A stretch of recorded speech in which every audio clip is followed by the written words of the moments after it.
Well, good morning, everybody, and welcome from a very cold winter's day in the United Kingdom. I hope you are all safe and well.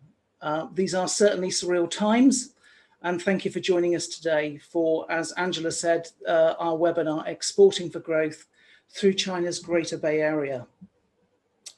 We've been quite overwhelmed by the interest in today's webinar and delighted to have people joining from the United Kingdom and as far away as Australia and Latin America. And of course, the Greater Bay Area itself.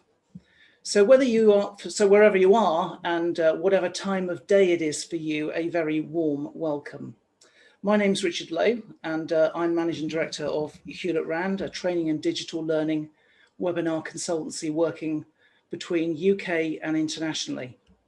We work with clients across all sectors: technology, financial, professional services, local government and educational sectors. And I'm joined today by Angela Tang, who welcomed you in and who is my HR partner based in Hong Kong and who is co-hosting with me today.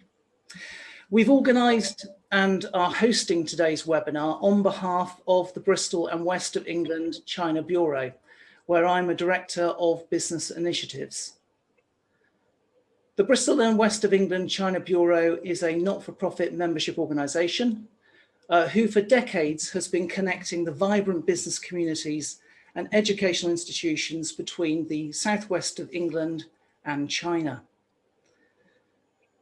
Over the years, we've supported local government, business, universities, colleges, schools, and international trade bodies to encourage connectivity and bilateral trade through our events, trade missions, and educational exchanges to foster greater economic and cultural cooperation.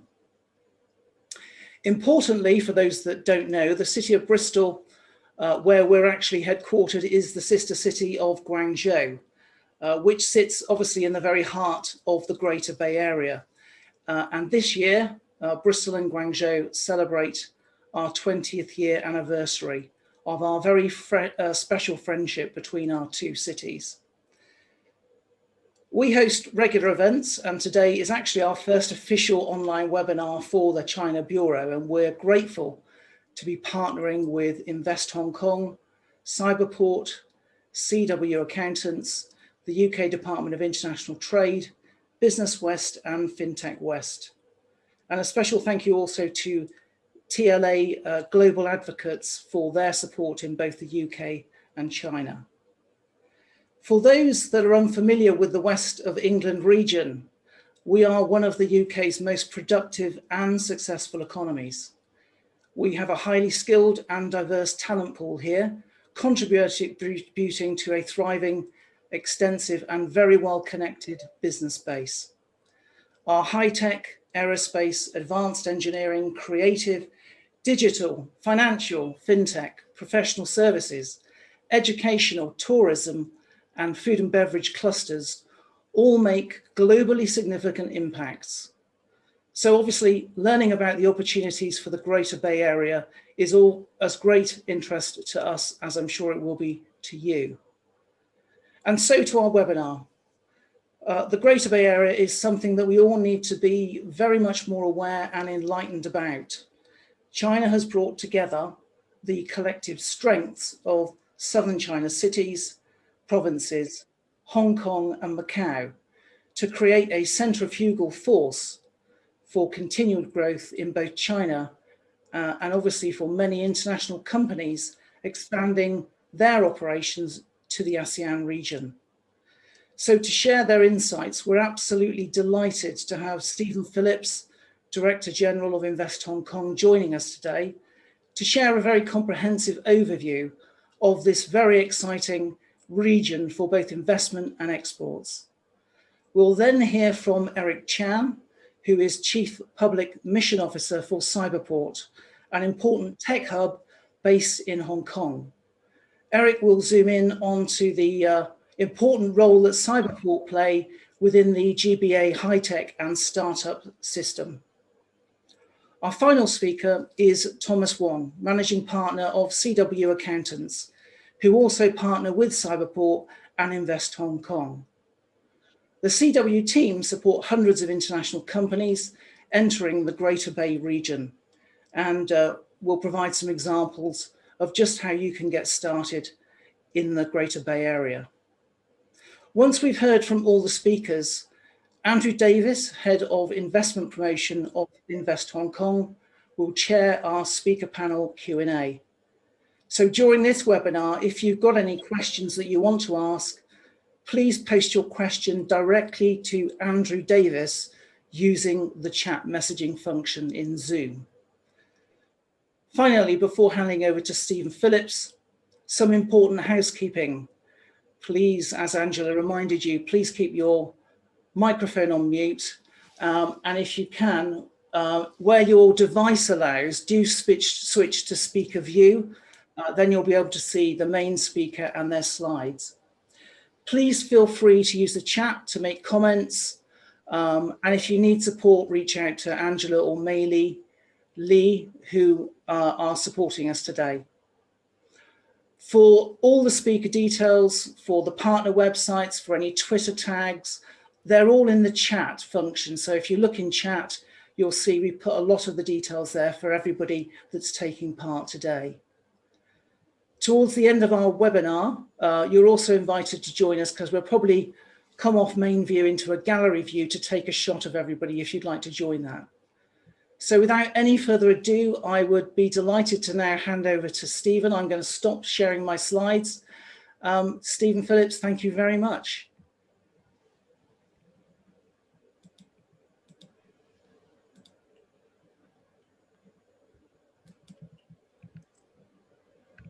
Richard, well, thank you and good morning, everybody, or good afternoon, wherever it is you are in the world today. As Richard said, my name is Stephen Phillips and I'm the Director General at Invest Hong Kong, based here in Hong Kong. And it really is a great pleasure to be joining you. I spent most of my career focused on Asia. I first came to Hong Kong in 1989 and have worked across Asia since then. Some of you may know me from a past role that I had based in the southwest of England, where I shuttled between Bristol and Exeter with what was UK Trade and Investment, then now DIT. So it's particularly nice to be joining you here today. I then spent over 10 years leading the China-Britain Business Council, working with companies from across the whole of the UK, including Western England, to help them capture opportunities in China and of course, including Hong Kong. So in the next 20 minutes, what I want to do is give you a very big picture overview of the Greater Bay Area, which I think is probably the most exciting economic development initiative on the planet today. It's called colloquially the Greater Bay Area. The official title is the Hong Kong, Macau, Guangdong Greater Bay Area, but most people shorten it to GBA. So I'd imagine most of us will talk about GBA today. It's a big topic, so I'm going to canter through quite a lot of material. And I'm going to go very broad rather than very deep, but my colleagues will be going into more depth on certain aspects as we go through the session. So quickly, I'm going to talk a little bit about what GBA is and what its constituent elements are. I'll talk about some of the facilitation measures that have been put in place already to make GBA a reality. I'll then touch on some very specific opportunities in a number of different sectors, and then share with you some useful resources that you might want to look at after the webinar today, and also tell you just a little bit about how Invest Hong Kong can help. So let's take a look at what GBA is. So the Greater Bay Area is a national policy of China, which really envisages the closer economic integration of 9 cities in Guangdong province, plus the 2 special administrative regions of Hong Kong and Macau. And there's a number of strategic intents that are really quite important. Innovation lies at the very heart of it. The ambition is to see the GBA to emerge as a world-class cluster of innovation. The intention is also, alongside that, to see the region be internationally very competitive. And the international financial centre status of Hong Kong is a very important ingredient in this overall recipe for GBA. Business lies at the heart of what we're going to be talking about today. So that commercial realisation of the full potential. But GBA is actually about a lot more. It is about the overall livability of the region, allowing people to move more freely throughout GBA, but also tackling the ecology of the region, and also touching on areas such as tourism, culture, and so forth. But today we'll be focusing much more on the business aspect. In some ways, you could think of the Greater Bay Area as a little bit like some elements of the EU. To make the GBA realise its full potential, what we will see is the freer movement of people, goods, services, and capital within the region. It won't be entirely free, but it will be freer on a progressive basis.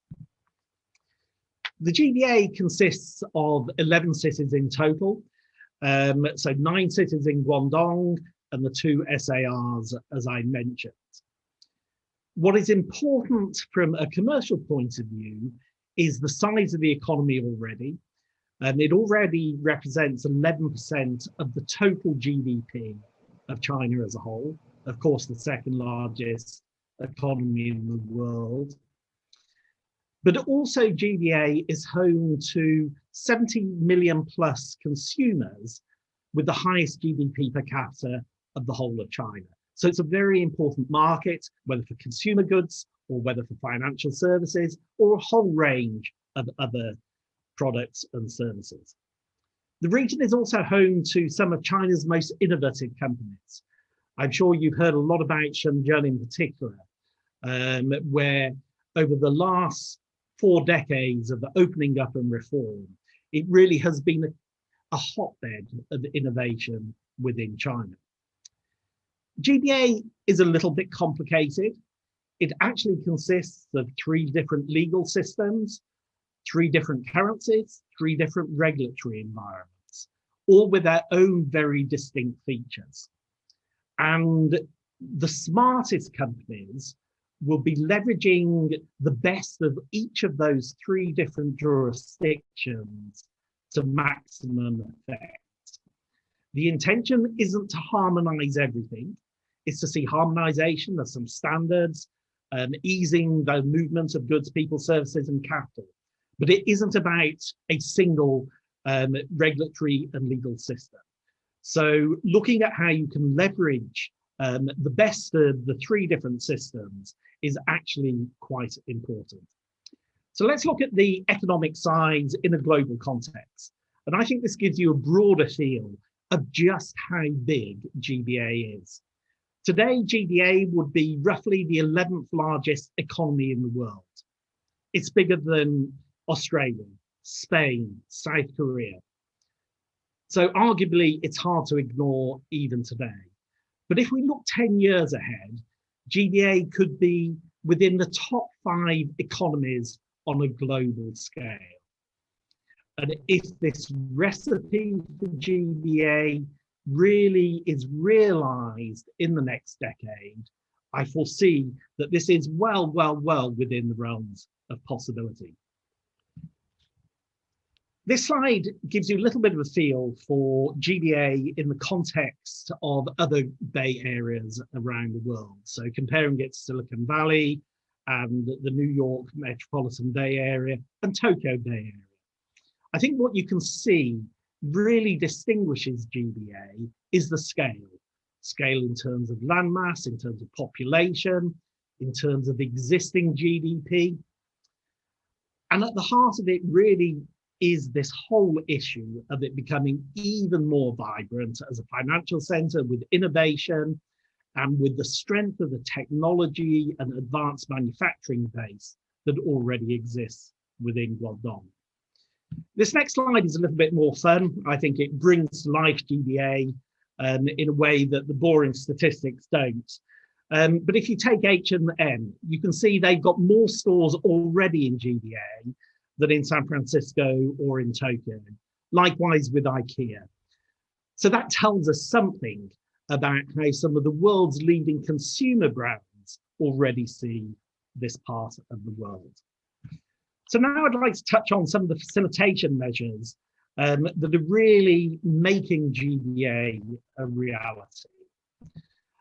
There's lots of information here, and I'm not going to go through it in detail. You will have access to the slides after the session. On this one, I'd just like to highlight three very practical issues that are very relevant to businesses. The first one is the method of calculating tax for individuals. As you may know, the personal tax rates in Hong Kong are very competitive on a global level and significantly lower than those on the mainland. And so there is a provision that allows Hong Kong-based staff to go into the GBA, but not have that day counted within the Chinese mainland tax system. So this is very advantageous for businesses to have talent moving around the region very easily, but without having to do tax equalization. You can also see on the right-hand side that there's a big push around scientific research and collaboration between the universities and research institutes within the region. And this really underpins the whole innovation drive for GBA. And then at the very practical level, the last issue is around the speedy clearance of goods at customs. So making it much, much faster for goods to move around the region. And as you may know, one of the things making GBA a reality too is the physical infrastructure that is connecting the cities. We now have a high-speed rail link from Hong Kong to Shenzhen and then on to Guangzhou, which takes just 48 minutes, only 15 minutes to Shenzhen. And then there is a bridge connecting Hong Kong to Macau and Zhuhai, which opens up the west of the Pearl River Delta, cutting traveling time for more than 4 hours by road to now less than 1 hour. So all of these things making it happen. Some more detailed policy measures that have already been introduced. I'm not going to go through them in great detail, but if we look on the first column, number 6 is a very practical issue. Buying of high-speed rail tickets in China is very easy for Chinese nationals. It's not so easy for foreign nationals. You actually have to queue to buy a ticket rather than using automated machines. But Hong Kong residents will now be able to buy tickets using the automated process. For companies that are operating in Hong Kong, in the drugs and medical devices space, in Hong Kong registered institutions within Guangdong, it will now be possible to use those Hong Kong registered drugs and medical devices within GBA without further obtaining the different certifications that you need, CCC and so forth, on the mainland. Plenty of mechanisms to help professionals do business within GBA on the legal side, on the construction side, and I'll come back to that a little bit later on, and a very big focus on the whole innovation and technology agenda.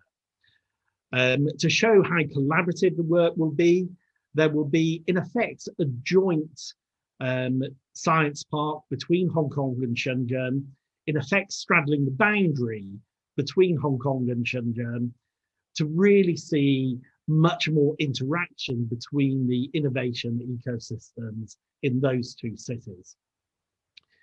But also very practical things around the biotech industry, for instance, with an easing of the movement of genetic material across the boundary, something that hasn't been possible in the past. A range of different policy measures were also announced in the Policy Address 2020, which is given by the Hong Kong Chief Executive. And again, there's more information on this in the appendices to my deck, so you can read those later on. But around being an international financial centre, lots of work going on mutual access between mainland GBA markets and Hong Kong, promoting development in real estate investment trusts, in private equity, and in family offices. On the aviation side, Hong Kong's airport is a major international hub already, both on the passenger side, but most importantly, the busiest cargo airport in the world. And there will be more developments there. We're adding a third runway. The Hong Kong and Zhuhai airports will be cooperating more collaboratively, with Hong Kong Airport taking an increased equity stake in Zhuhai Airport. There's a very big infrastructure development taking place at Hong Kong Airport called Airport City. And there's also a very large and state-of-the-art logistics centre being built at Hong Kong Airport right at this time. And also some relaxation in cross-boundary helicopter services on the way.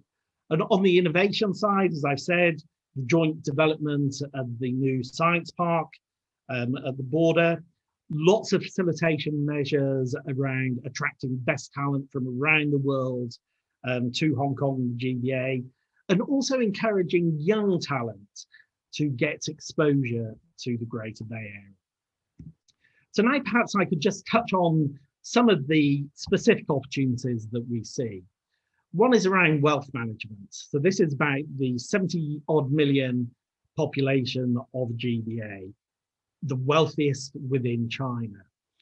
And Wealth Management Connect will see the ability of companies to service those 70 million consumers from different cities within the region. So looking at it from a Hong Kong perspective, there's a northbound route serving residents in Guangdong with a whole range of products, a wider range than is typically available on the mainland, but also mainland funds moving into Hong Kong and likewise serving clients in Hong Kong. On the professional and services side, I've mentioned already that there are provisions that ease the practice of legal services. So Hong Kong and mainland law firms can set up partnerships to work in association on the mainland, and Hong Kong legal practitioners can get mainland qualifications, which will enable them to practice within the GBA. On the architecture and engineering side, Hong Kong companies can provide services in the GBA, and also the easing of registering those businesses is happening. And on the construction side, there's mutual recognition of construction-related qualifications. So all of these things making it easier for businesses to do business across a wider patch. On the innovation and technology side, as I've said multiple times, it really lies at the heart of the GBA vision. There's a lot of government policy support here in Hong Kong and in Guangdong. On the funding side, the R&D, on the talent side to bring in world-class talent. There's lots of changes that have taken place on the stock exchange in Hong Kong to allow pre-revenue biotechs to list, to allow the issuance of dual-class shares, for instance, very popular with technology-related companies, and a whole range of other stuff. And I'm sure that Eric will go into more depth on the innovation side in his session. The education front is also one where we see lots of opportunity for collaboration at the higher institute level, opportunities around joint labs and research centres. And it really goes to the heart of the idea to commercialise scientific research outcomes as part of the overall drive to develop the economy. We've already seen some of the research institutes under the Chinese Academy of Sciences setting up operations in Hong Kong. And this is an important point to bear in mind. This is a two-way street. It isn't just about companies from Hong Kong and internationally going into GBA. It's also about companies from Guangdong using Hong Kong to go to the rest of the world. And opportunities among secondary institutions, secondary education as well. Fintech is a very vibrant area, one of the buzziest sectors in Hong Kong right now. As I've alluded to, we've got 3 different regulatory systems within GBA, and there are 3 very distinct fintech ecosystems.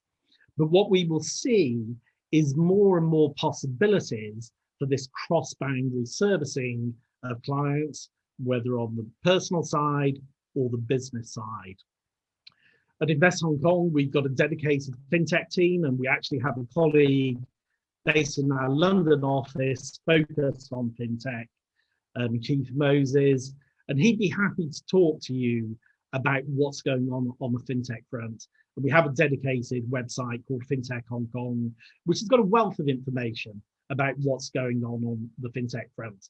And of course, Cyberport, which Eric is going to talk about very soon, is also home to a phenomenal cluster of fintech companies right here in Hong Kong.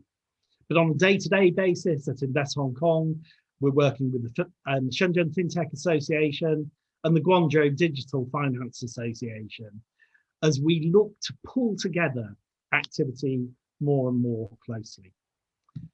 So last of all, I'd just like to share with you some of the resources that are available to find out more and share a little bit about how Invest Hong Kong can help. There's a number of websites from Hong Kong on the Greater Bay Area. They're on this slide, and there's many, many more plans that have been developed by central government, by Guangdong, by each of the cities, and some of those are listed in the appendices. But therein is actually one of the challenges for companies. There's so much information that's out there that it's quite hard to navigate where you find the most relevant information to your business. And that's where Invest Hong Kong can help. We're a department of the Hong Kong government that helps companies from around the world, including from the mainland, to set up in Hong Kong. We help you at every step of the way, identify what the opportunity might be for you through the setup process, getting the business up and running, and ultimately help you expand in the longer term. On the Greater Bay Area, we are setting up right now a dedicated Greater Bay Area team. And that will be providing advice to companies around the world, working with our offices in 32 cities outside Hong Kong. We'll have a dedicated section within our website with resources that put GBA in language that business can understand. And lastly, we're going to be working with our counterparts in the other 10 GBA cities to find ways in which we can bring joint propositions, let's say to a company in Bristol, to say, do certain functions in Hong Kong, your finance, your accounting, your R&D, and then perhaps do your manufacturing in Zhongshan. So I will leave you with that. My contact details are here, and also those of Andrew Davis, who will be speaking shortly. So thank you very much indeed, and look forward to taking any questions during the session. It's now my pleasure to pass on to Eric, who will be taking you through the role of Cyberport. Thank you very much indeed.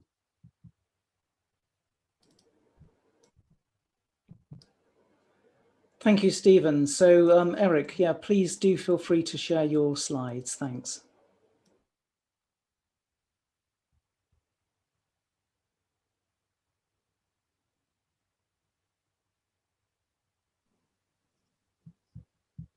Thanks, Stephen. Right, very comprehensive introductions. And that's make my job much more easier. Because everyone now has a good understanding of GBA. So I'll be more deep dive into the innovation and technology perspective of Hong Kong. So let me just get started with, especially for the benefits of, our friend from overseas. Cyberport is actually a 100% owned entity under the Hong Kong government. The Innovation and Technology Bureau has established 2 technology parks in Hong Kong. One is Cyberport, the other is Science Park, that Stephen has mentioned before. So Cyberport, we are very much focused on digital tech, and our aspiration is to be a hub, for digital technology, hoping to create a key economic driver for Hong Kong, making sure that we help, all the great digital technology companies, could really fly in this part of the world. So you can see that we are actually located in a very nice area in Hong Kong. This is, it's very similar to my virtual background. Again, we are actually by the seashore. If I can give you an overview of Cyberport, you can see that we are actually a small community by ourselves. The spaceship-like entity on the left is actually our shopping arcade. And then we even have a waterfront park that I haven't been able to show it here. And then we saw the seashore behind that, right?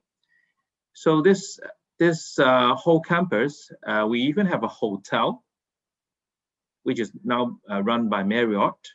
And then we have all these office space and co-working space along the side, right? So this whole campus help us actually house around 1,600 tech companies, startup, small and medium and established companies. In that, we have been able to develop a holistic ecosystem that help, the development of innovation and technology in Hong Kong.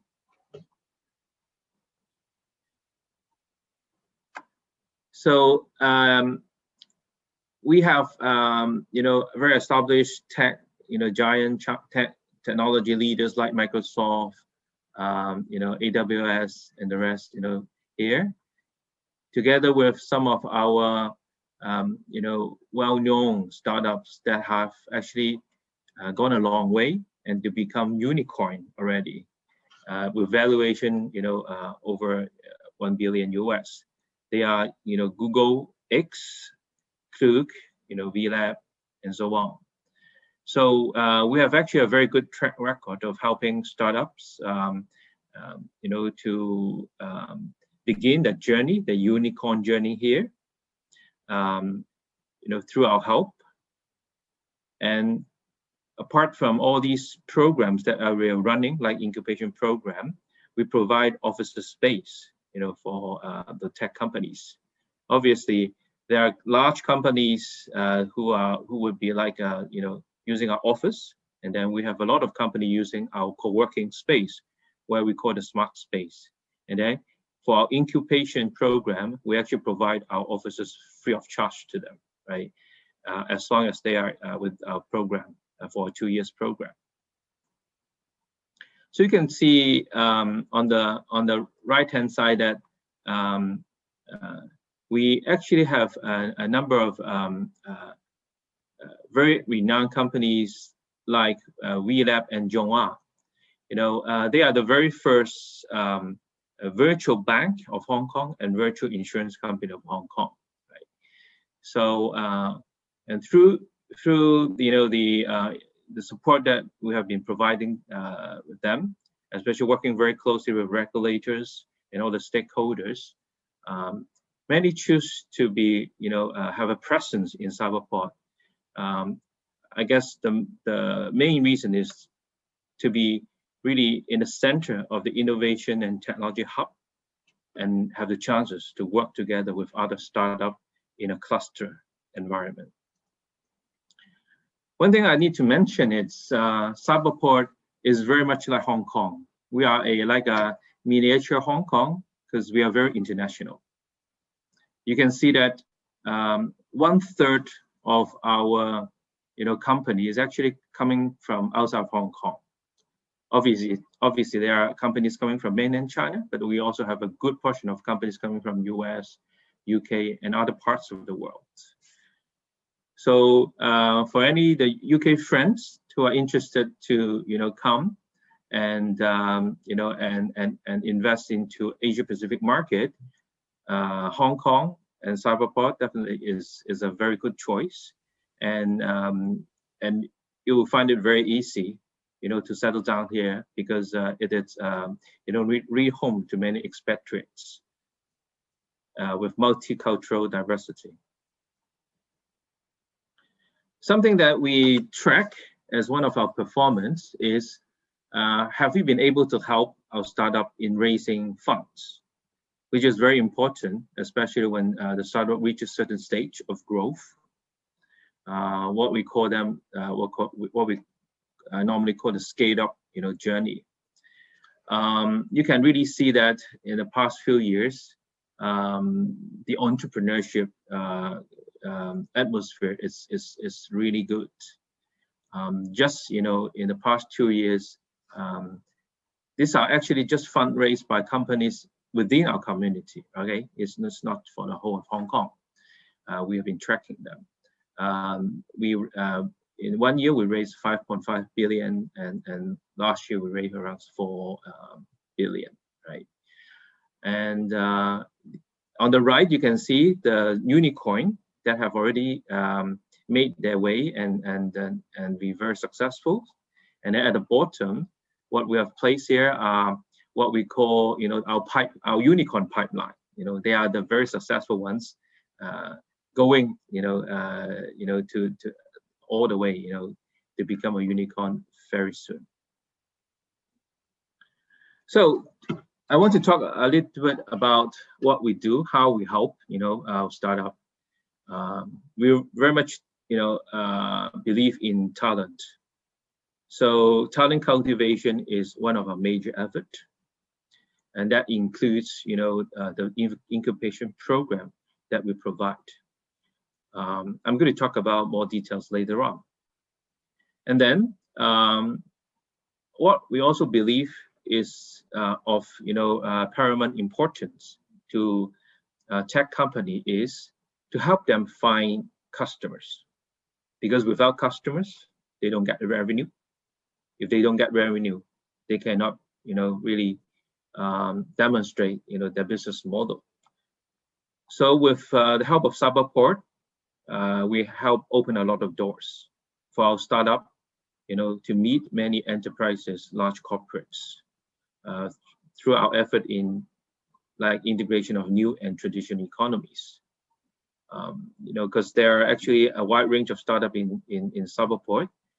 Hence, we actually have built a partner network of enterprises in various different verticals. So we have regular matching sessions to help them. And what we've been telling them that is, for large company, they may have their own innovation arm, but please use Cyberport as your extended innovation arm, and they are very happy to do so. Right?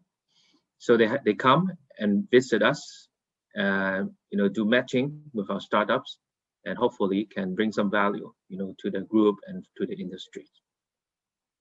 And last but not the least, we actually have specific focus in driving some specific industry for Hong Kong. For example, a few years ago, the Hong Kong government decided that esports is an industry we should invest.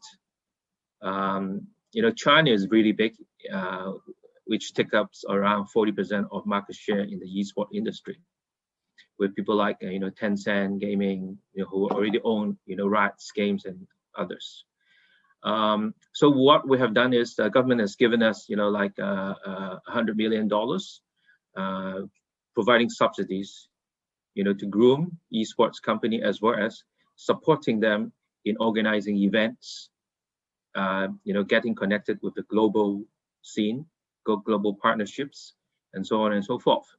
So we do have specific programs for certain industry to help drive it. So this is really the single slide that I want you guys to remember if you are innovation and technology startup company. When we first start up, not necessarily you have to be a very baby startup. We have actually some quite established tech companies coming in as our incubatee because they want to come in and join our network and leverage on our platform, to use our our platform in many ways. So our core program is basically the middle, the incubation program, where we provide $500,000 as a gift, as subsidies, for the chosen startup for our 2 years program, and we even give them 2 years free of charge offices in our incubation center. Okay, and later on, we realized that that's not enough. We should provide ongoing support even after they graduate. So we come up with programs in the downstream, like helping them to go global through joining accelerator program. The renowned partners that we have got is like 500 Startup, Y Combinator, Bettertron, etc. So when they manage to join one of those programs, they can come back and get $300,000 from us as a subsidy. All right. And then we also have $200,000 financial assistance for them to go on roadshow, join our delegations to various parts of the world, and help them, showcase their innovations to the rest of the world. Right. And then we also realized later on that we need to act early. So we begin working, with universities to groom talents, so that we make sure that there's a good supply of, good talents into the INT industry. And for some of those, good ones, we have a pre-incubation program where we give them actually $100,000 to help them turn the idea into a prototype or a business plan and get ready into our incubation program. So you can see that this is a holistic, program, from students all the way, to the scaled up stage. And then a few years ago, we believe that there's a need for us to also provide establish a VC under Cyberport. So we set up a macro fund, which is a co-investment fund. So all these 5 circles, it's a support, from Cyberport. We don't take any stake in this in the company at all. So you can see that is a very generous support, to these tech companies. But at this stage, if we do invest into, some of the selective startup, then we will take, some shares. Right? We are very, selective, and the only reason that why we do that, set up this fund is we believe that with our endorsement, so to speak, we can actually help our startup raise fund by attracting a lot of co-investors in the same round. So in the past, we have been very successful in doing so. Okay. Right. To talk about some of the focuses. In Cyberport, we are very, very focused in 3 verticals and 3 horizontals. They are the fintech, smart living, which is a subset of smart city initiatives, but this actually includes a wide range of solutions from education technology, e-commerce, health tech, and anything that is related for the livelihood of people, right? And then we have the digital entertainment, esports. And to support development of our verticals, we also put a lot of focuses on 3 key horizontal technology clusters. I always try to help people remember it by ABC. It's the AI and big data, blockchain, and cybersecurity. And they are, basically very much, foundational technologies for most of the innovation these days. Okay, I'm going to just go briefly about our various different clusters, and I'll be quick because I want to leave more time for the question and answer. So fintech, we have built a strong, holistic ecosystems, and you can see that we work with all the stakeholders, within the fintech ecosystem, from regulators, universities, industry, technology partners, and so on. Right. And then the one of the bureau, which is the Financial Services and Treasury Bureau, they have actually entrusted support to provide a lot of additional supporting program for grooming fintech talents. And one of the recent one is we call it FAST, which is one of the anti-epidemic scheme to help create 1,000 jobs for the fintech sector. So now we have been receiving a lot of applications. Of the 1,000 quota, 700 of them are already ticketed. So we encourage people to make use of the rest of the quota. Right? Basically, the government subsidize these new jobs to make sure that we have enough talents to supply to the fintech sector. And then we organize delegations, to UK. This is our CEO taking 15 companies to London, and then and also we encourage many of our staff to enter into a lot of fintech awards. I just actually returned from a fintech award this morning. I'm happy to say that we got 31 awards from that fintech event. Just from the Cyberport community. That's very good news to us. And you can see that fintech actually there's a wide spectrum of it. I'm not going to go into detail of each of them, but what I can highlight is wealth tech is one of the fast growing ones, as well as regulatory tech because of the compliance need, and insurtech and digital assets, right? This would be what we say the high potential growth subsector within the fintech areas. Okay, let me jump to the smart living. There's a lot of what, as I said, is a wide range of solutions that include a lot of various different innovations. And let me elaborate by telling you a short story. In 2020, around February timeframe, where COVID started to hit Hong Kong, we gathered a number of startups in our community, purely to help Hong Kong to fight COVID, to see if any of our technologies could be made use to help Hong Kong citizens in both the livelihood, in dealing with the daily challenges, as well as helping business to continue to do business. And as in the DNA or within the DNA of the startup, they are very agile, they're quick. So they came up with very, very good ideas. And within 1 or 2 weeks or so, they put together 50 to 60 very, very good solutions and put it all under a program called Braving the Epidemic. And they are overwhelmingly positive, overwhelmingly received by the market. And now, if I'm correct, we already have 30,000 subscriptions from, many of these solutions that has been developed, under this umbrella, right? And the government actually appraised, many of the startups in being timely in, providing the help, to Hong Kong as a society. And through that, they also made their name and build some of the business out of that, right? And the last sector is the eSport and digital entertainment, as many others clusters. We are working with all the stakeholders in the industry.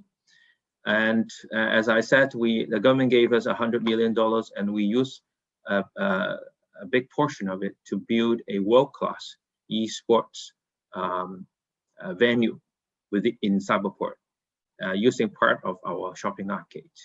And since we launched it in 2019, we have organized international tournament with major gaming companies. And actually through this kind of stimulation, we hope that Hong Kong could kind of catch up and become a key player in the esports industry. Right. And you can see all these other facilities that we've actually put in place. All right. And then I also would like to just say a few words about the platform that we have. We have a good number of enterprise network where we can help you reach your target customers, right? They come from very different industry. So these are the companies, large companies in Hong Kong that sign up to actually look at our startup solutions on a regular basis through matching sessions. And then we gathered over 100 investors that pay a lot of attention to the growth of our various different startups and invest into them, right? And then we have technology partner providing free credits, free training, and many other support, like putting our startup solution in the global marketplace to help our startup, reach, the global market. So these are the platforms that has proven to be the most valuable support, apart from the money and the offices that we provide to our incubation program startup. And I won't go into details, but these are just some of the pictures to see how we arrange our startup to talk to enterprises and talk to technology, our technology partner providing training to our startups and featuring in the innovation lab, right? And then we have investor network, and through our coordinations, many investors have put in money, real money, into our startup, helping them to fill the funding gaps, right? And every year we organize Cyberport VC Forum, gathering hundreds of investors, listening to well-known speakers, as well as meeting our startups.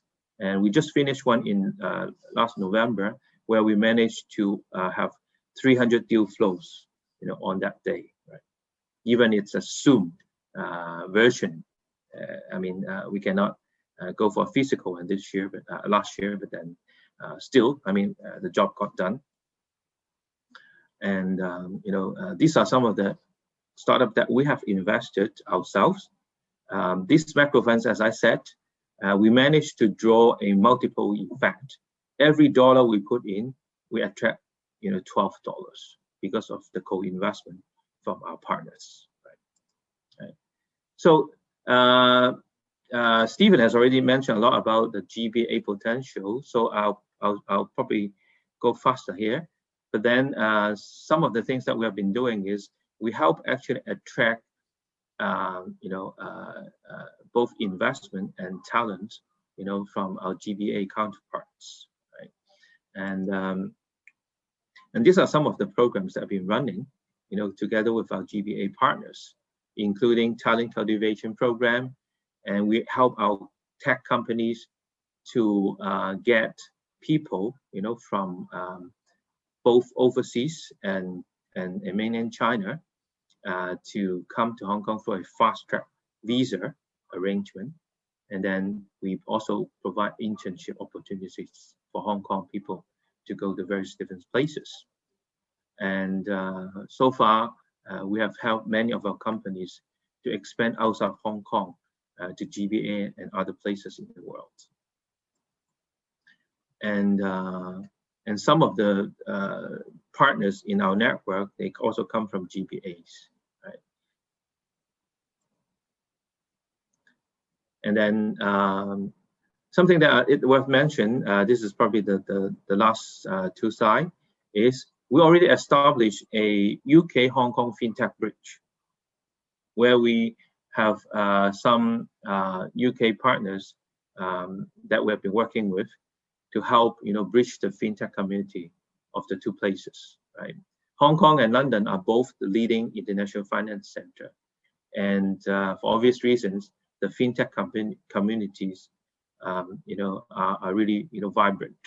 and it's actually our job to connect those communities together. And similarly, we have that kind of arrangement with other places like Thailand. InnoSpace is like the Thailand cyberport, right? So the Hong Kong government actually led us to sign an MOU with them, with a reciprocal support that we provide to our startup community in Japan and other places.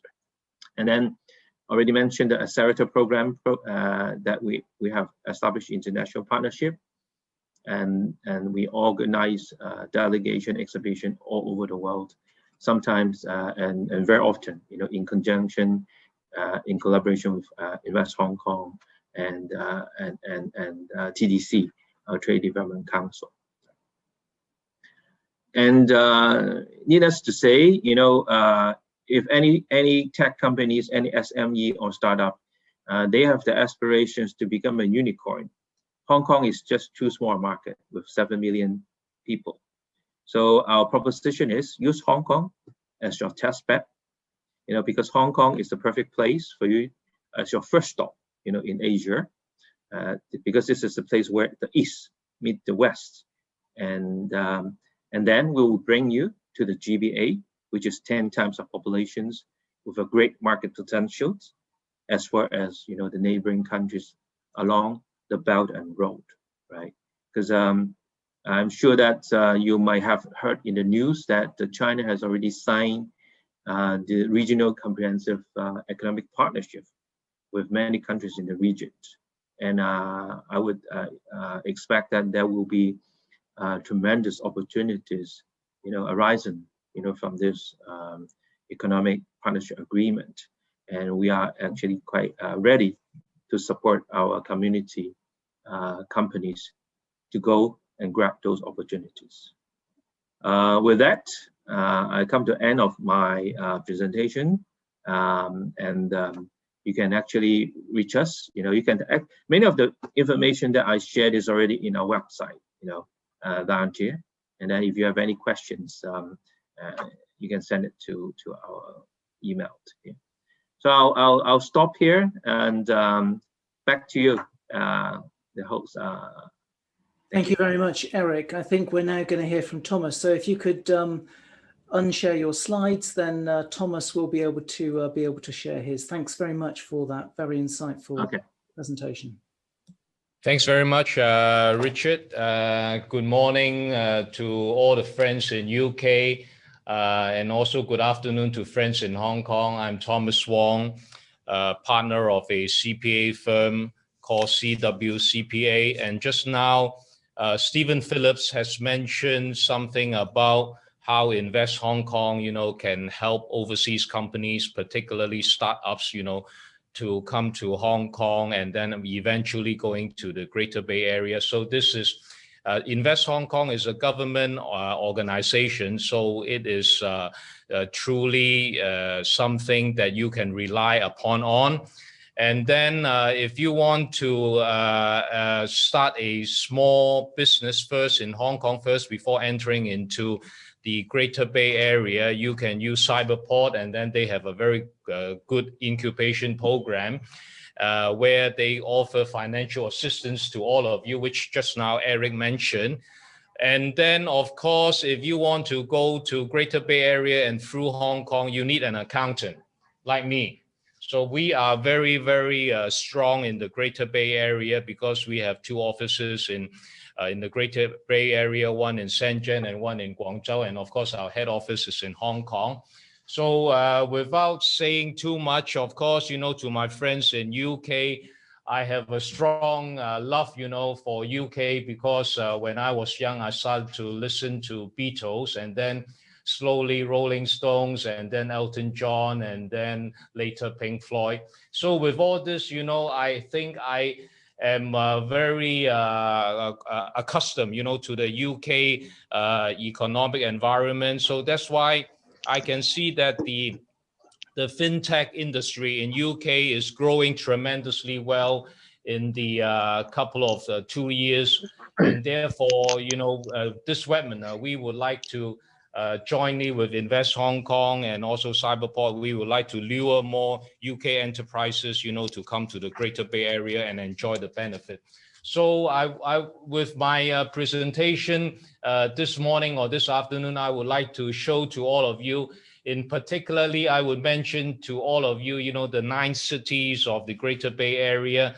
I would skip, you know, the big cities, but I would mention a little bit, you know, those second-tier cities, which a lot of you might not know, you know. But first of all, I would like to repeat, you know, what Stephen has mentioned, that the Greater Bay Area is one of the wealthiest urban cluster of China. So it is in the southern part of China with 9 cities in China plus 2 special administrative regions. One is Hong Kong and one is Macau. So the population is 71 million, and and Stephen just now mentioned a little bit earlier that the gross GDP, you know, will grow and grow. You know, now it's even ahead, you know, of South Korea and Australia. But we foresee that, you know, maybe in 10 years time, it might be even number 5 in the world, you know. So this is the area that, you know, if people in UK want to do business, this is one area that is of attraction. So next page, I would like to show to all of you. Now, of course, GBA is now the right place to sell in China because, you know, this is a national policy. China has designated, you know, this area, you know, to be the forefront of the economic engine because, you know, of the proximity, mainly because to Hong Kong, and Hong Kong has played a very, very important role, definitely.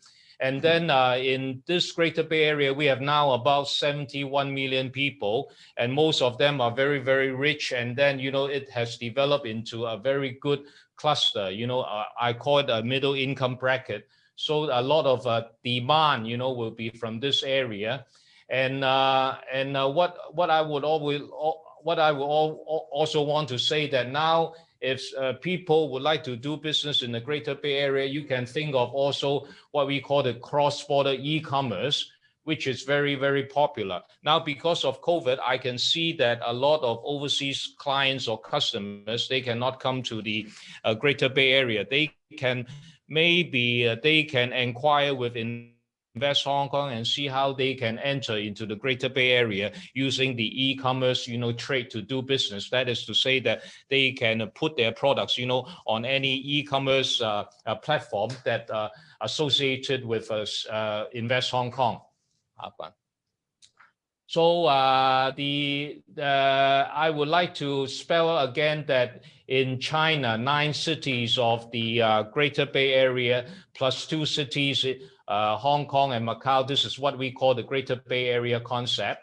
And of course, you know, in the cities of the 9 cities in China, there are cities like Foshan, Dongguan, Huizhou, Zhongshan, Zhuhai, Jiangmen, and Chongqing. Afterwards, I will mention, you know, what sort of uniqueness each city bears, apart from everyone heard of Shenzhen and everyone heard of Guangzhou. All right. So now, first of all, now on the screen, everyone can see that Hong Kong, Macau, Shenzhen, and Guangzhou. I'm sure most of you would be very, very familiar with these 4 cities already. So I don't want to go in depth about these 4 cities. So the next page will show some second-tier cities called, namely Zhongshan. Zhongshan, it's also in the Greater Bay Area, and it's a pilot city for industrial upgrading in the Guangdong province. So it's for industrial upgrading. And the second city I want to mention is called Dongguan, where a lot of production actually is in Dongguan, in this city. If overseas clients, they want to do subcontracting work or even open factories, they can look for Dongguan instead of Shenzhen or Guangzhou, where Shenzhen right now is definitely an IT center, and Guangzhou definitely, you know, for a lot of trading activities. The next city I want to mention is Zhuhai. Zhuhai is the second biggest port city in China. I repeat, the second biggest port city in China, and the only city which borders both Hong Kong and Macau by the Hong Kong-Macau Zhuhai Bridge, which Stephen Phillips just now mentioned. This bridge is the longest, I think, in the world right now.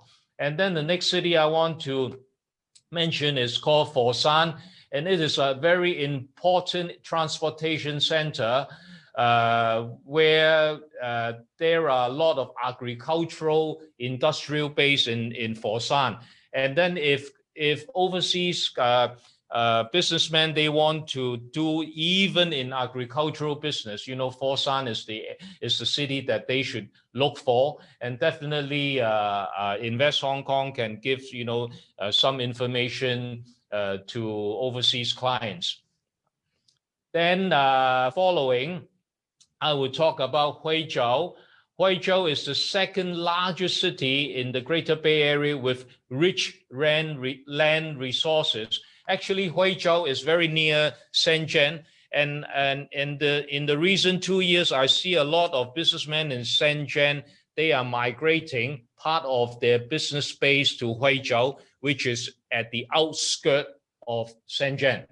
The next city I want to mention is Jiangmen.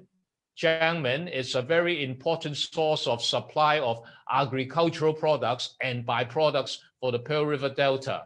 Now, this is Jiangmen. I think a lot of overseas businessmen have not heard about this city, where they are also very, very famous in motorcycles, auto parts manufacturing, as well as textile and garments. And the next city I want to mention is Chongqing. Chongqing, it is an important transportation center connecting the GBA with southwestern China. It focused mainly on the development of new energy vehicles industry. I repeat, new energy vehicles industry.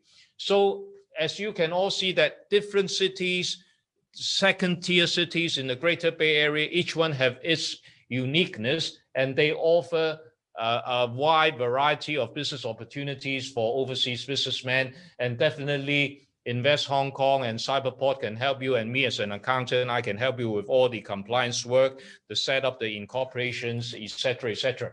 But I would like to show to all the friends in UK and businessmen attending this webinar that how I have helped some overseas clients in the past few years, particularly with the thriving of the Greater Bay Area. I started my business in the Greater Bay Area 3 years ago already. And in these 3 years, notably, I have helped one very famous jewelry brand based in Monaco.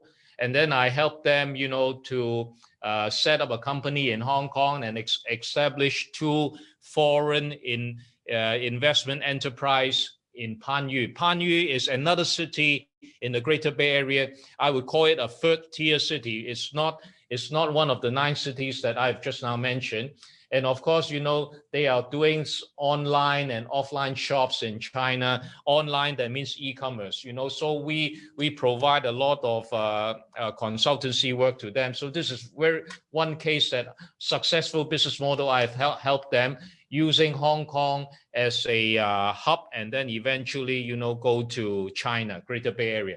The next business model I would like to mention is that I have helped a wholesale company based in Switzerland, and then set up a foreign investment enterprise in Shenzhen, and then, you know, they export their European food, such as red wine and cheese, you know, to China, and their business is booming. And mind you, these 2 cases that I have just now mentioned, I have deliberately, you know, hide their names. I don't want to divulge the names of these 2 clients. And then the third case I would like to mention is I have helped the biggest computer company in Brazil to set up a company in Hong Kong, and then help them to establish a FIE in Shenzhen, and then they do work with Lenovo in China. And then, of course, I help them with a lot of compliance work like bookkeeping, tax planning, and even, you know, help their overseas Brazilian staff, you know, to settle down in Shenzhen. And I help them with all the working visa. This is the third successful case. And the fourth one, this is the last one that I would like to mention, is I help also a Peruvian company, one of the biggest in Peru, help them to set up a company in Shenzhen, and then they do all the sourcing in Shenzhen, and then they ship the laptops that they purchase from Shenzhen, to Latin America. And I would like to also take this opportunity to mention to all of you that I'm also an ambassador for Invest Hong Kong. I am also belonging to the Professional Network Committee of Cyberport, as well as I'm the international advisor of Invest Guangzhou. Plus, I have been helping the Shenzhen government, the Shenzhen Commercial Bureau. I have been representing them consecutively through years, in Latin America. And that's why this PowerPoint, I would like to show you that I took a delegation to visit a high-tech company in Shenzhen called EZTE, which is very, very famous in Shenzhen. And so if overseas businessmen from UK, if you want to visit Shenzhen, want to visit some high-tech companies, just let me know, or let Invest Hong Kong know. They will arrange, you to visit, some high-tech companies there, and Cyberport definitely will help you as well. The last one is that I'm sure that a lot of you would ask, one very, very simple question. Why always use Hong Kong as a hub, to go into the Greater Bay Area? First of all, Hong Kong enjoy a very low tax rate. Stephen Phillips just now mentioned. In fact, the corporate tax rate for Hong Kong is 16.5. And then we got a second, we call a second tier tax system, 8.25. If your assessable profit is within 2 million Hong Kong dollars, you enjoy 8.25 tax rate only, for the corporate tax rate. And of course, the free flow of capital. And then I have been advising a lot of my overseas clients always use Hong Kong as the holding company of the FIE, the Foreign Investment Enterprise in China. Use the Hong Kong company to hold the foreign investment enterprise in China, so that, when you make money from the FIE, you can, repatriate your money to the Hong Kong holding company, and the Hong Kong holding company can repatriate the dividend, to ultimately to overseas, which, there is no dividend tax in Hong Kong, which is very, very essential.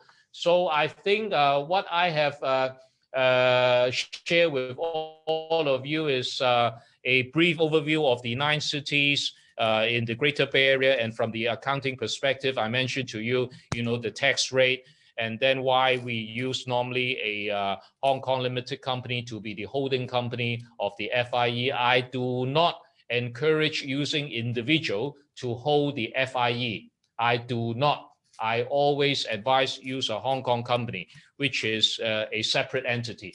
I think that's all from my side, Richard. So I think it's a Q&A time. I'm sure a lot of people would like to ask questions now. Richard, back to you. Thanks very much. If you could unshare your slides. If everybody wants to take their cameras off, so we can see everybody. I know that Andrew Davis is going to be facilitating this panel discussion, so I'll pass over to Andrew. If everybody could remain on mute, because Andrew, I think, already has some questions that have been already asked. So over to you, Andrew Davis. Thank you very much indeed, Richard. And good morning and good evening, good afternoon, wherever you may be. First question that's come in is a question for Stephen. It's, bearing in mind the coronavirus situation globally, what is the business sentiment in Hong Kong at the moment? Well, Andrew, thank you. I think, like everywhere else in the world, COVID has had a significant impact. The containment of COVID in Hong Kong has actually been quite successful, but nonetheless, as a very densely populated city, we've had quite a lot of social distancing measures, and that has included the closing the entry for non-Hong Kong residents to Hong Kong for some time. So that has been an impediment for cross-border business, no doubt about it.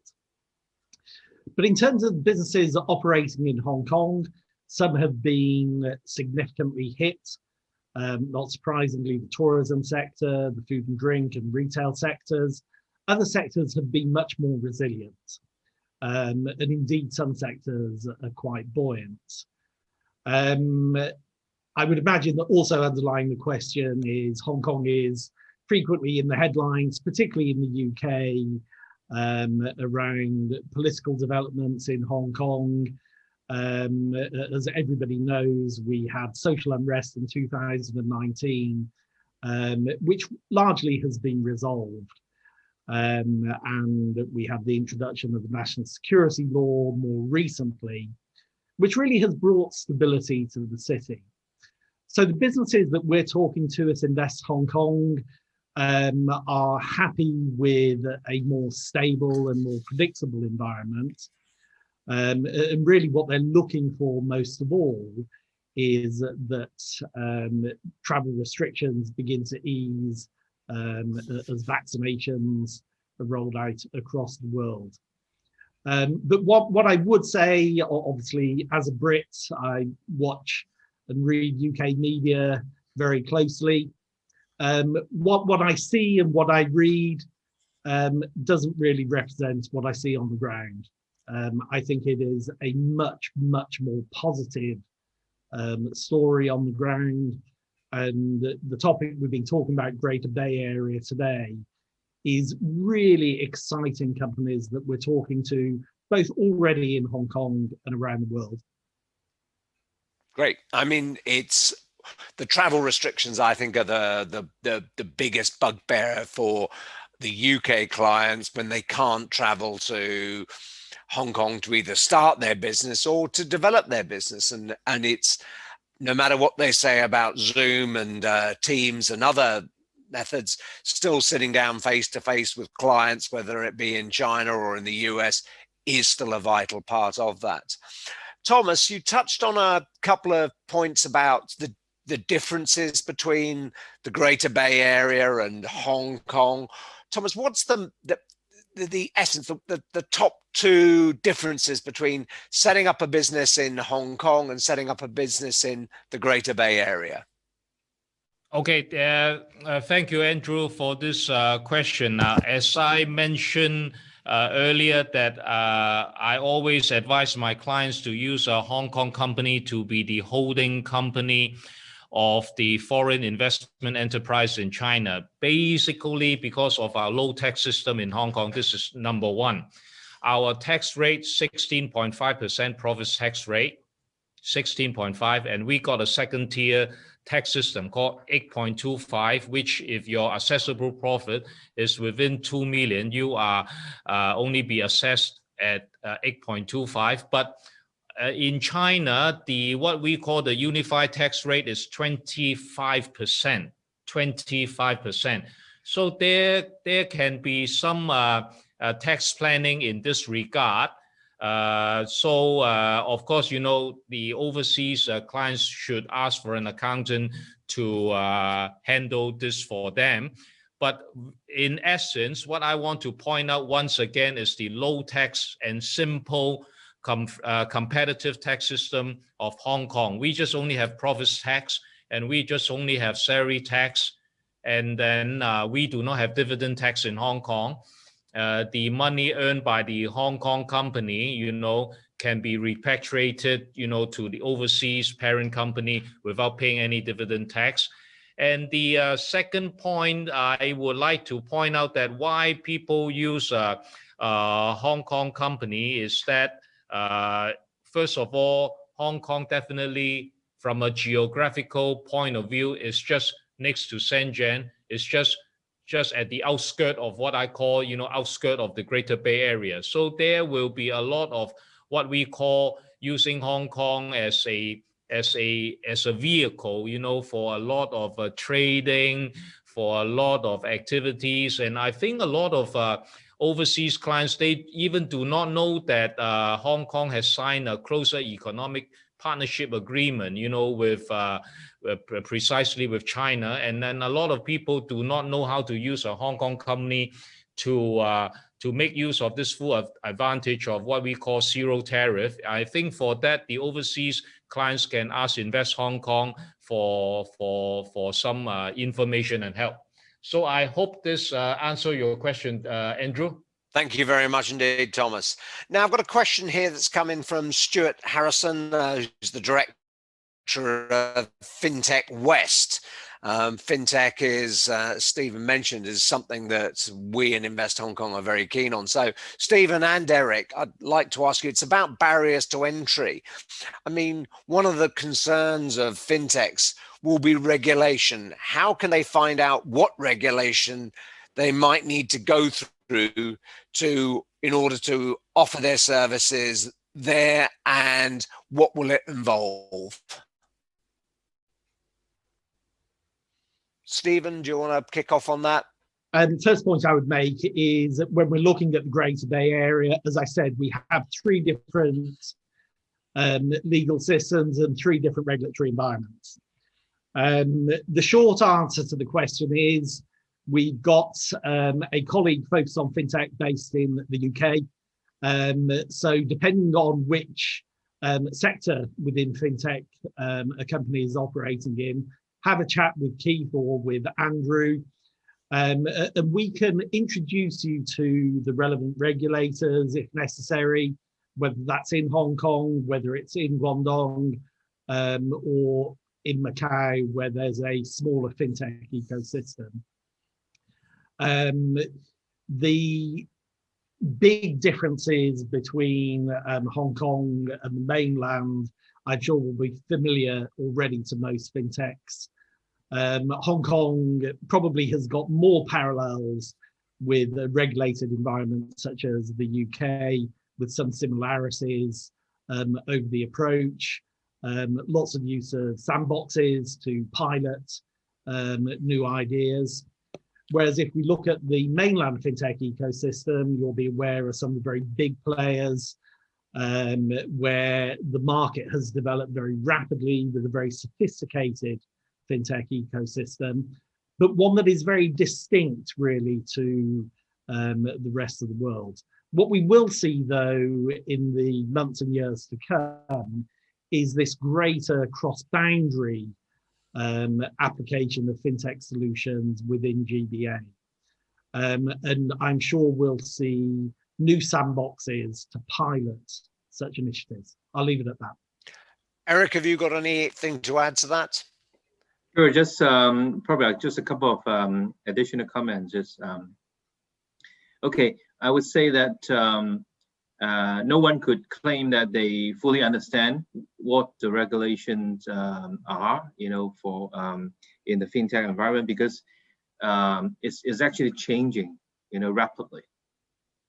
For example, in Hong Kong, this couple of years, we've seen, Hong Kong Monetary Authority, who regulates banks, issuing virtual banking license. I think we're quite, kind of leading in that aspect. And then last 2 years, we have the Hong Kong Insurance Authority launching virtual insurance license. And so far, they have already given 4 companies this insurance license to operate as a full insurance company. So, I mean, we are actually quite glad, that the policymakers are pretty forefront in terms of pushing and enabling what I mean, I wouldn't say disruption, but positive changes, to the many years old industry in both banking and insurance, as well as in the securities and futures market, right? So we are very close to the regulators. We actually have regular meetings with them.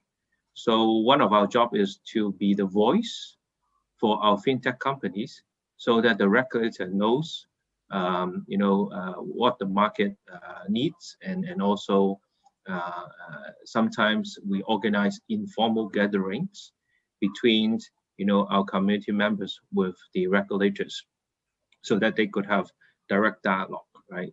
So these are the ways we could help And obviously, as Stephen suggested, yeah, there are people in Invest Hong Kong as well as in Cyberport, which could help and facilitate if you have specific questions, and we are happy to help.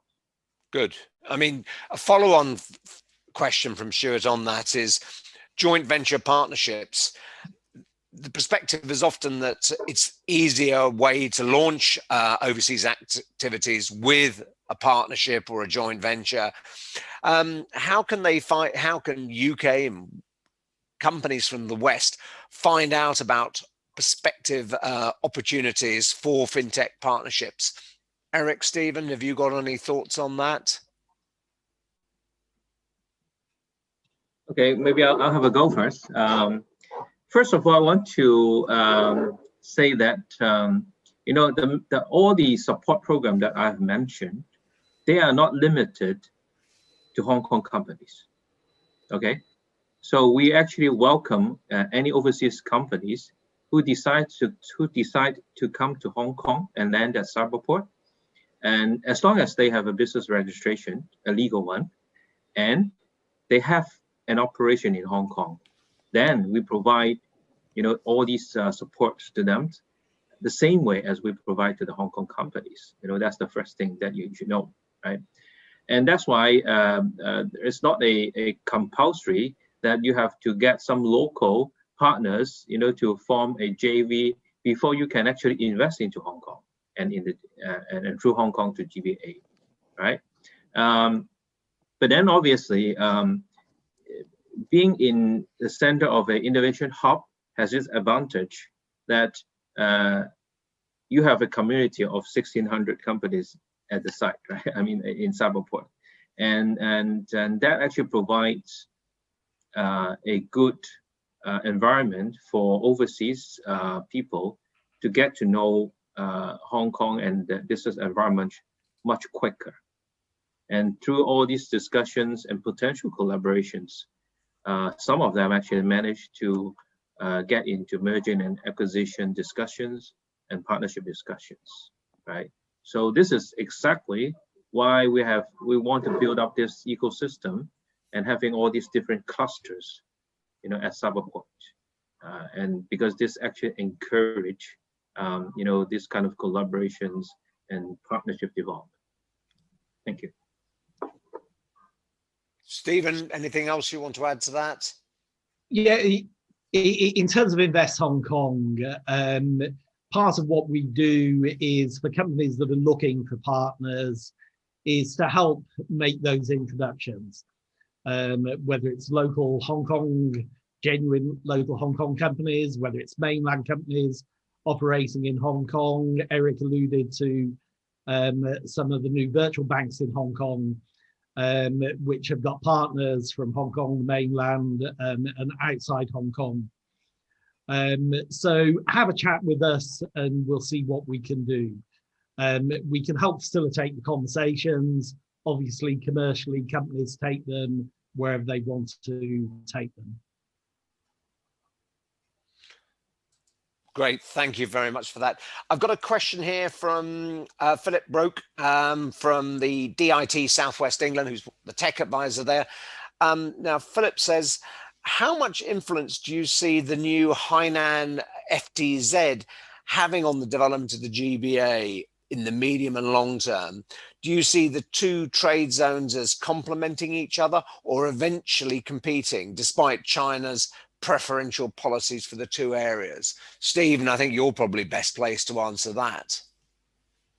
Yeah, I would say I see it as complementary, although inevitably there will be elements of competition between the regions in terms of individual investments.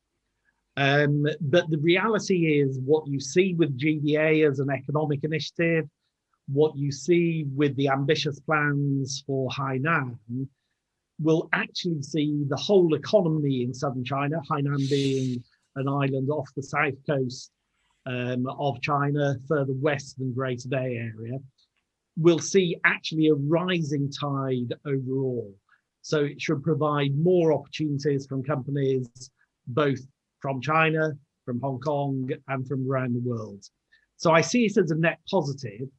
but it will mean that companies have to figure out what is the best location for them.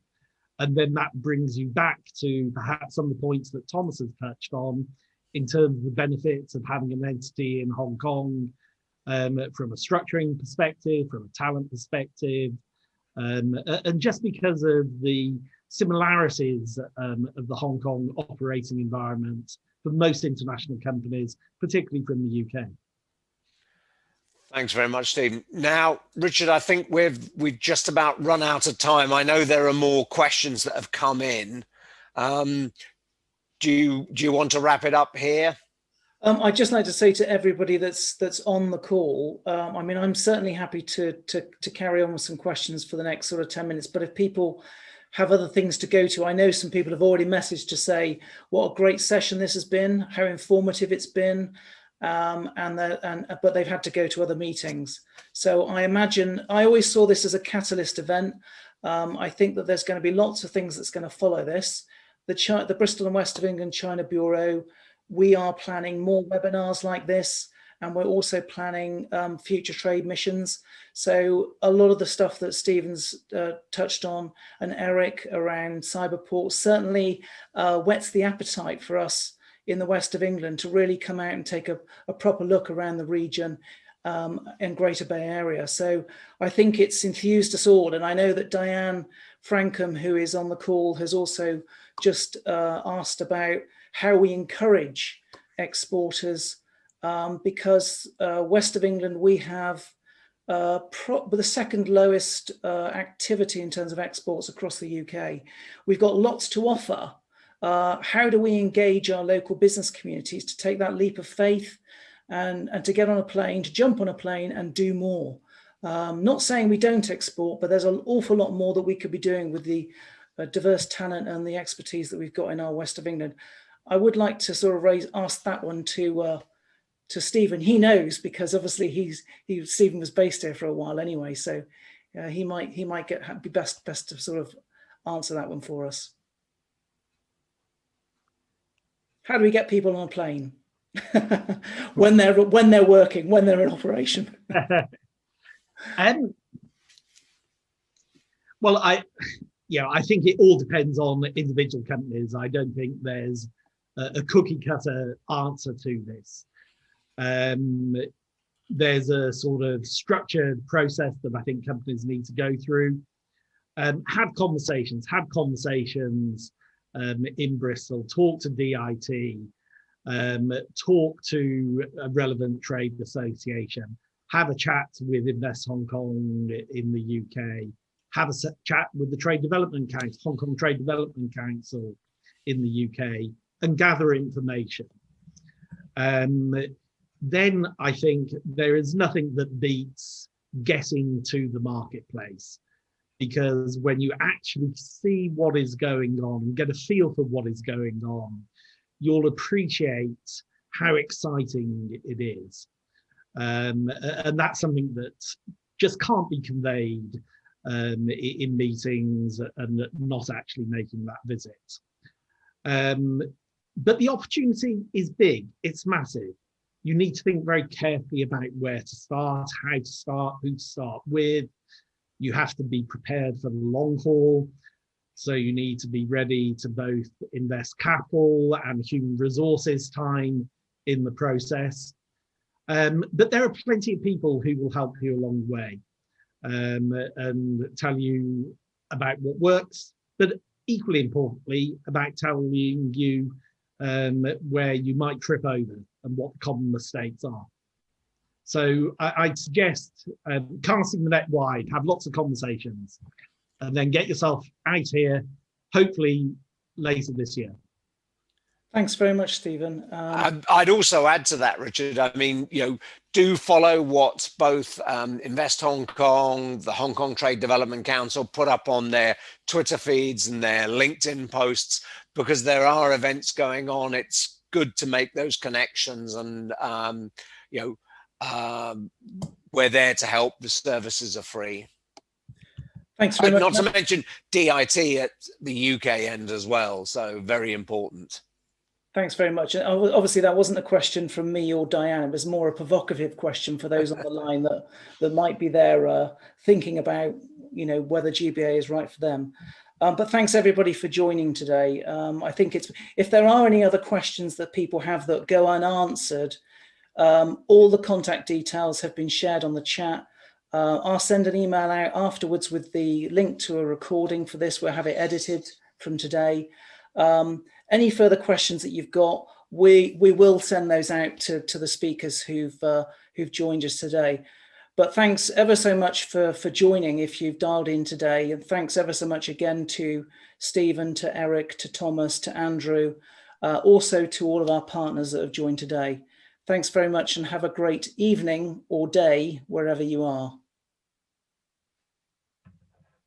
Thank you. Thank you. Thank you. Thank you. Thank you.